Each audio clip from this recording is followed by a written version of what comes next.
Last year, my 35 female in-laws tragically passed away in a car accident, leaving behind a huge amount of inheritance to me, my husband, 35 male, and my kids, 7 female and 5 male.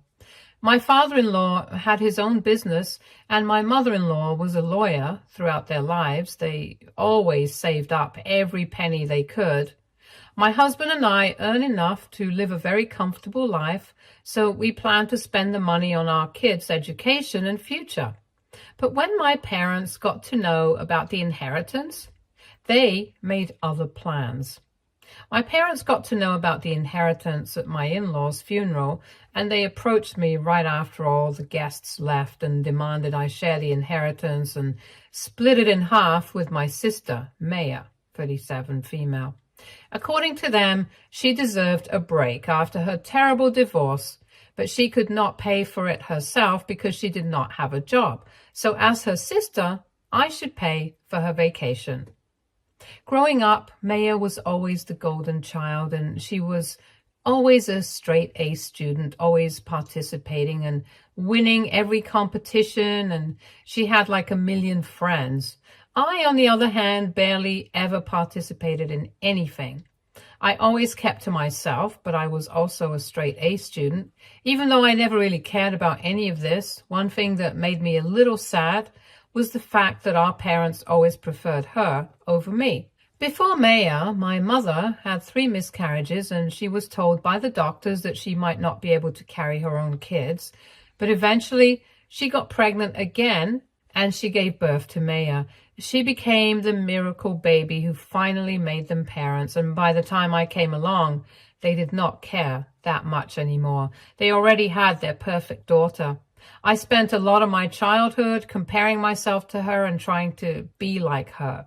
I thought maybe my parents would like me better if I was more like her, but they never did.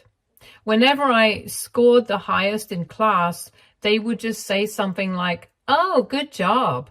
But whenever Maya even received a participation certificate, they would frame it and keep it on display around the house. Eventually, I just realized I would never be good enough for them, so I kind of accepted it and moved on. And I started focusing more on myself. Maya graduated from school and she did amazing. She was the valedictorian and everyone was very happy for her. And obviously she got into an amazing Ivy League college, graduated from there and started a business with her boyfriend using our parents' money. The moment she started making some money, she moved in with her boyfriend and completely cut off our parents. We did not know where she lived or worked. We did not have any contact with her, and we did not even know who her boyfriend was. This completely broke my parents' hearts. Both were in complete shock. They never thought their golden miracle child would ever just abandon them and leave. They were in complete denial for the longest time. Then they just acted as if nothing had ever happened and everything was perfectly fine.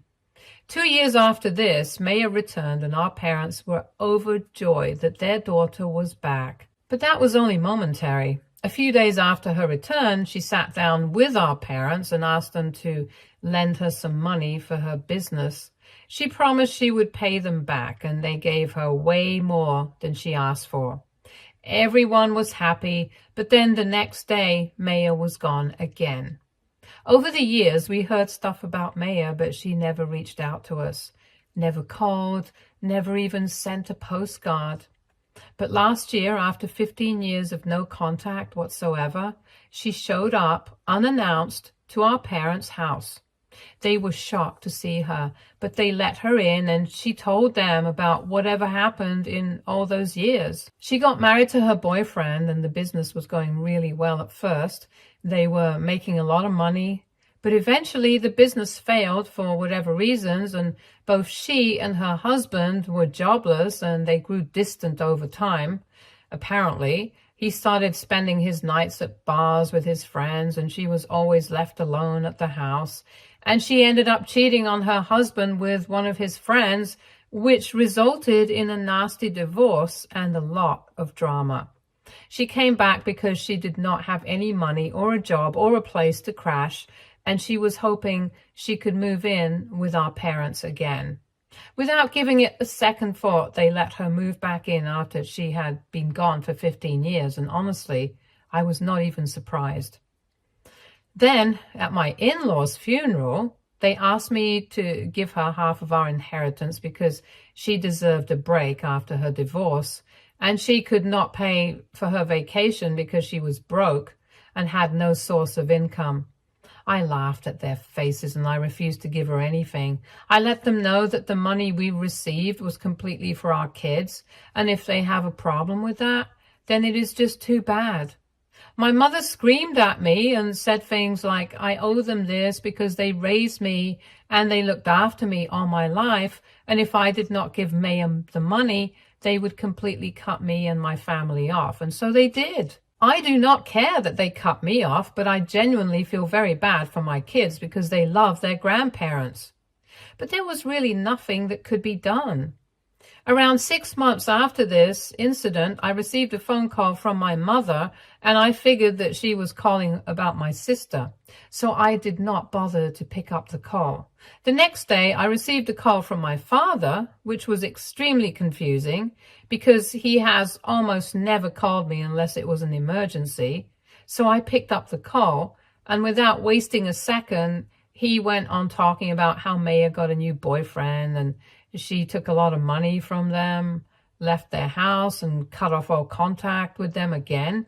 He said she had been gone for 2 months now, and that him and mother wanted to meet me for lunch to apologize for cutting me off. He tried to convince me to let them back in my family's lives, but I had absolutely no interest in any of this, so I waited for him to get done, and I told him that it would not be possible for them to be a part of our lives anymore, and I cut the call. Maya leaves and comes back and leaves again. This is her pattern. And my parents only love me and my family when Maya chooses to ghost them. This is their pattern. I am always the support system, always the only one picking up their pieces after their favorite daughter breaks their hearts and steals their money. But I just cannot do that anymore. I am done. But I feel like at some point I am also abandoning them, and I feel terrible about that. I don't know if not letting them back into my life is the best thing to do, but at the same time, I feel like this is the only thing I can do to preserve my peace. This is very conflicting. AITA for not letting my parents back into my life. Update 1. Hey, it's been a month since my father reached out to me, trying to convince me to let them back in our lives. And even though I was clear to my parents about not wanting them back in my life, they have been desperately trying to get in touch with me. But I have been ignoring their calls and messages. So now they have been calling my husband almost every day, trying to make him understand that they're genuinely sorry about cutting us off. He doesn't support them at all, but he feels a little bad for them, so he hears them out whenever he can. He knows about everything that has ever happened, and I spoke to him about what I decided. I told him I was having second thoughts about cutting them off, but he thinks I should not change my mind if I feel so strongly about this situation. My parents mentioned that they apparently missed me because I was the only daughter who truly cared about them and looked after them, and that they are sorry about neglecting me as a child, and they want to make up for it. I really do not care anymore. I know they don't mean any of these things, and the second Maya shows back up, they'll forget about me and discard me like always. If they genuinely wanted to make up for anything, they should have tried when there was time. But it is just too late now. I want nothing to do with them anymore. My kids have been a little upset about not seeing their grandparents, but I think they can understand that something went wrong between us.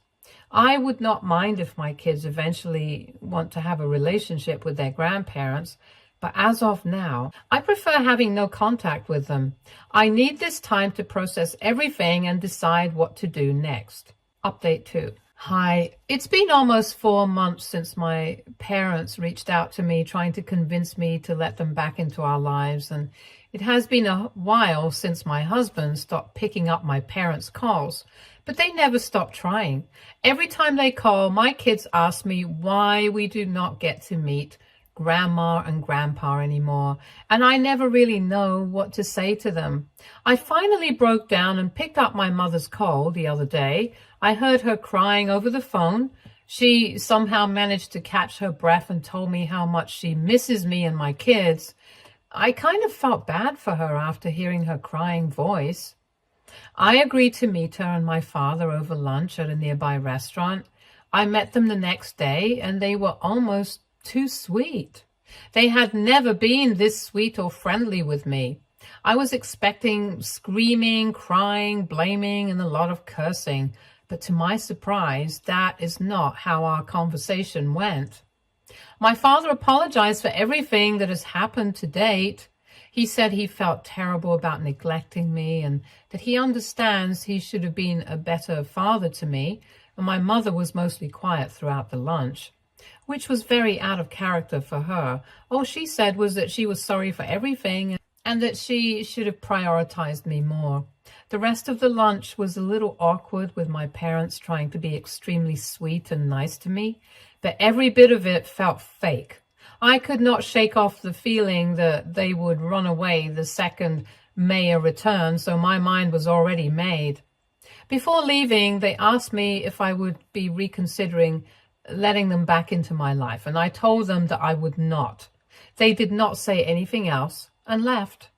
I hope I will finally be able to live a life without any drama that involves my sister or my parents. Update 3. So it has been a month since I finally met my parents again and let them know that I am not interested in letting them back into my life, and they seemed all right with it, but I was obviously wrong.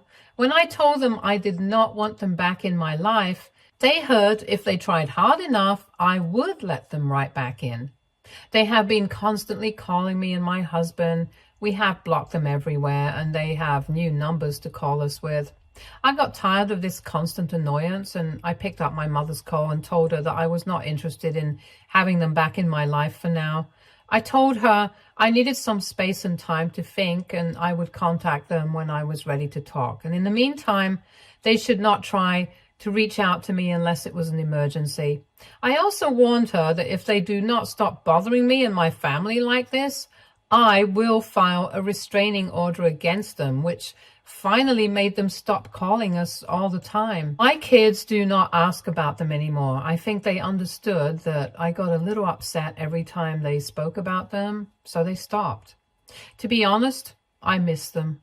They are my parents, and I've spent a very long part of my life around them, but I am just so tired of being the discarded one. I think I deserve to have a family that truly loves me and isn't just after me for their own benefit. Maybe eventually we'll be able to talk again, but I cannot do that yet. I need a lot of time away from them.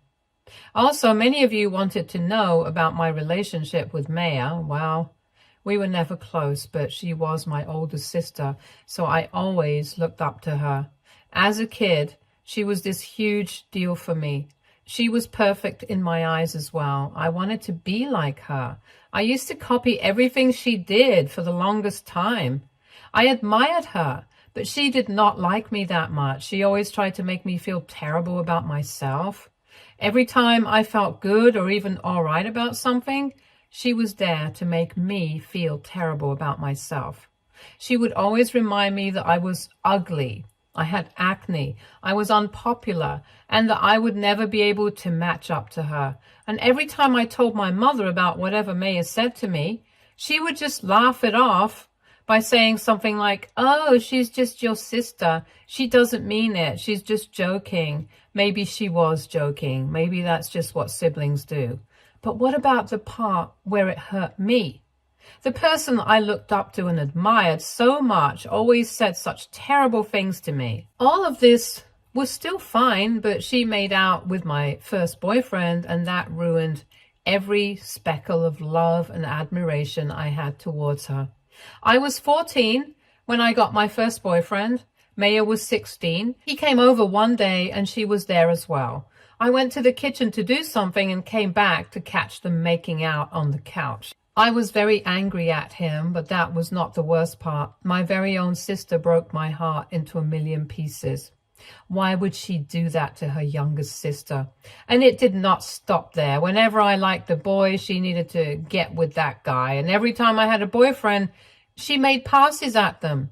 So the pure admiration and love I had for my sister turned into nothing but disappointment, anger, and hatred. So every time she did something terrible, I was not surprised. Update 4.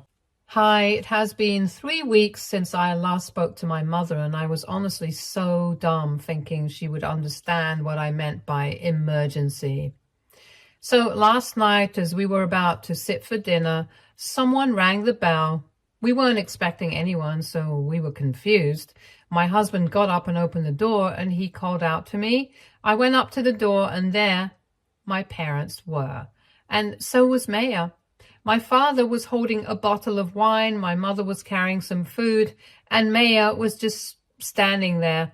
They all looked so happy, and my mother screamed with excitement, stating Maya was back. I could see that. She was standing right in front of me with that annoying grin on her face.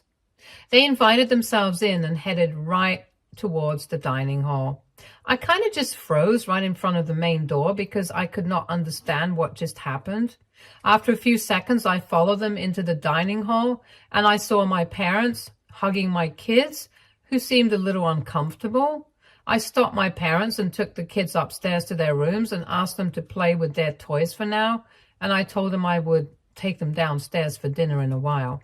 The kids went on to play, and I went downstairs into the dining hall where my parents and my sister made themselves comfortable. I asked them what they thought they were doing, and they acted all clueless as if nothing had happened, and they did not know what I was talking about. All they could say was, Maya is back. It took a lot of strength in me to keep my cool and be calm, whereas in reality I wanted to scream and tear their heads off. They were so happy about their beloved daughter Maya being back that they completely chose to ignore the fact that she had stolen from them and abandoned them 3 times and is quite literally a flight risk. If she saw a guy walking on the road and she thought he was cute, she would not think twice before stealing from them and running away again. But my parents were blind when it came to Maya. She could do no wrong in their eyes. It is all right that she stole and ran away. It can be forgiven and forgotten completely. I just could not believe them. Are they really that blind? Could they really not see her pattern? Anyway, they went on talking about how their darling daughter Maya was in a very serious relationship with this married man who promised he would marry her and give her everything she wanted. He asked her to move in with him, and he made her pay the house rent all the time, which she did with our parents' money, but he was never around and always too busy with that wife of his, so she got bored and she cheated on him with another man. Then the married guy broke up with her, so she moved in with the other guy who had a stable job and used to earn a decent amount. But Maya did not have a job, so she used to sit around at home doing absolutely nothing. Eventually, she got bored of this guy as well, and she cheated on him with his younger brother. When the guy found out about this, he broke up with her and kicked her out. After all of this, Maya came back to our parents, and they welcomed her with open arms. Of course they did. What else did anyone expect? Even after all of this, after everything she did to our parents, she was the definition of perfection. I knew for a fact Maya would leave again, and that would crush them. But the only difference would be that I would not be there to help them out anymore. This incident made it very clear that this loop is never ending. There's no way out of it. The only thing I can do is keep myself and my family out of this. I did not even try to be nice to them anymore. I just asked them what they were expecting from me, and they looked very confused, as if nothing had happened. And I was just so done with all of it at this point. I just asked them to get out of my house. I did not care if it was humiliating for them or about anything. It was too late. My family hadn't been able to have dinner because of their intrusion, and I just wanted them to be gone. I was so tired that I even promised them I would meet them at their house for lunch whenever they wanted me to. I just needed them to leave my house at that very moment. They were satisfied with my proposal. They said I should come over the next week, and I agreed, and they finally left. I will let you guys know what happens at lunch. Update 5. Hey guys, so I went to my parents' house for lunch the day before yesterday. I needed a day to process everything that happened at their house.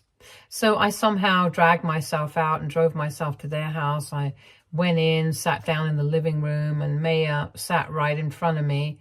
It was awkward because no one was speaking. Then my mother came in and let us know that the food was served and that we should join them at the dining table. Then my father started trying to make conversation with me. He asked me about my husband, my kids, my job, and other similar things. After some chit-chat, everyone was quietly eating for a few minutes. Then my mother started speaking. She went straight to the point, and the point was the inheritance again. The reason they've been contacting and bothering me and my family for almost a year now was the inheritance. They demanded I give half of it to my sister, or as they called her, their golden child.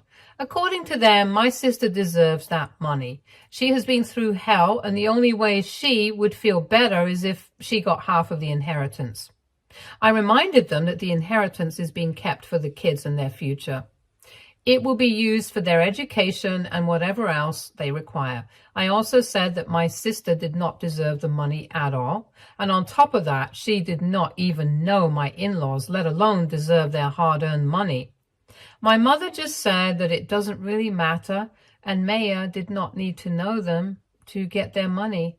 I was already pretty angry and annoyed with them, but I still tried my best to keep my calm and be civilized.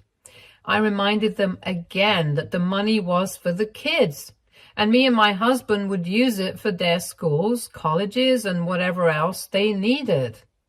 After hearing this, my mother had the audacity to say that I would be wasting the money if I spent it on my kids because they couldn't pour water out of a boot if the instructions were on the heel. This is where I absolutely lost my mind. My kids really love their grandparents, and this is what their grandparents had to say about them. I was already so done with them, but there may have been a chance of us reconciling sometime in the future, but her saying things like this about my kids was crossing every possible boundary I had. I completely lost it and screamed at all of them. I called out my parents for being the worst possible parents to me. I told them how I felt about everything, how I felt about them always prioritizing Maya over me, how she always messed up and was never punished for anything. But on the other hand, even if I did not do anything, I was always screamed at. Nothing I did was ever good enough for them. But their darling daughter, who abandoned them time and time over, was treated like a princess and given everything she ever wanted. At this point, I was bawling my eyes out, and I stormed out of the house and drove back. I blocked them from everywhere, and they have not tried to reach out to me in any way, and I am really hoping it stays like that. I am extremely tired of this, and if they try to reach out to me again, I do not really know what I will do. Update 6. Hi again. It's been a couple of weeks. I had some time to cool off and think about whatever happened, and as much as I had hoped that my parents would stay away, they did not. They showed up at my house again last week. Just the parents, no Maya in sight. This time they were not as cheery and excited as they were the last time. They looked sad, and I figured out what happened. Maya left, so the backup daughter was now needed. Unfortunately, the backup daughter was not available this time around. I did not let them into my house. I went out on the front porch and closed the door behind me so that they could not enter. I did not want them anywhere near my kids. I asked them what they wanted, and my mother started crying and telling me how their favorite daughter, who could do no wrong, left again. I think she expected me to be surprised, and she did not like it when I laughed at her. I mean, what did they expect? They thought Maya would stay. That was probably the funniest, most unrealistic thing I have ever heard.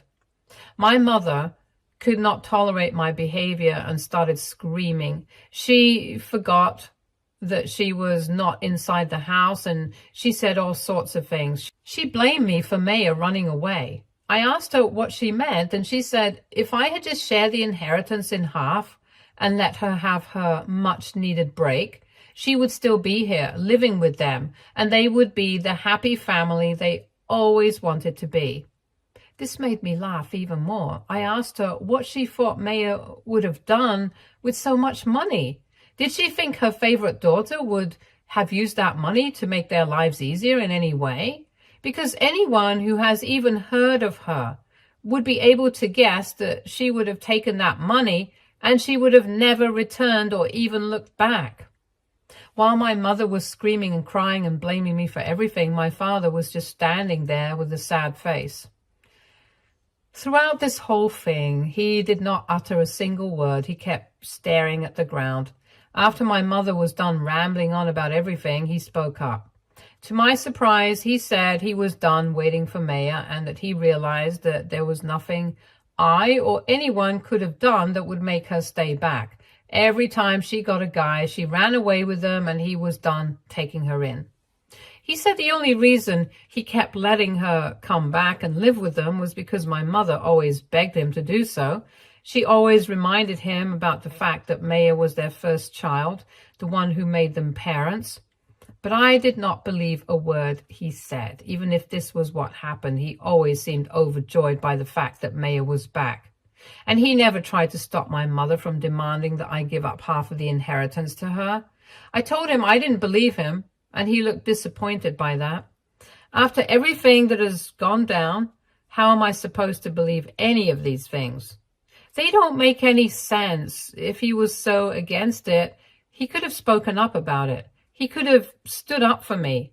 He could have been a good father to me, but he was not. Even after all of this, they asked to see the kids once before they left, and there was no way I would let them meet the kids again, especially after what they said. I politely asked them to leave, and I let them know that I would be filing a restraining order against them. I have given it time. I have waited and hoped that they would understand and I would not have to take any serious measures, but unfortunately, they have left me no choice.